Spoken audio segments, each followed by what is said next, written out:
Yeah, because that's what I kind of was trying to get at when I was talking about the progressive economic ideas, like understanding that the inflation is being driven at least mostly by corporate greed, 53%, Yep. and only 2 to 3% is because of direct government payouts and assistance that we saw over the last few years. Yeah, I would say, and what I've seen, 53% of the inflation, so 53% of like the 8.5%, Right. and then maybe 2 points of the 8.5 points Yeah. being driven by increased, demand by rank and file consumers. And then the rest seems to be like supply chain issues and Yeah. normal stuff like that. Yep. And so we need to address all of these things. And the supply chain issues and the excess profits both go back to what we were talking about earlier, and monopoly power. And we have a system where we've given pricing power, in an idealized like capitalist system, idealized market system.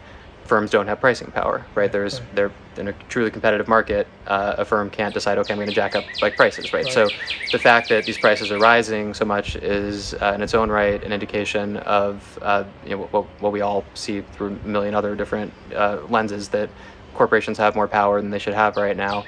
And the supply chain issue goes to this as well. We have lots of really thin supply chains built in the name of efficiency.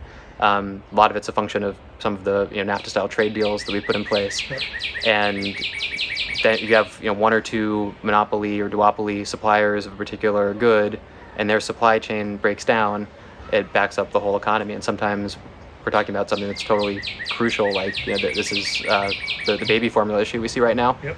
We have 3 firms that control the baby formula market, and one of them was there was a contamination issue. Seems like they also captured their regulator, so the FDA didn't deal with it as quickly as they should have, which is also something that it's easier for bigger corporations to do. And so this was allowed to fester, and then the factory was shut down, and we are without sufficient baby formula supply. It's crazy. I mean, it's hard to imagine something more stark. Yeah. Yeah, we might not even be able to wrap up fast enough. Yep.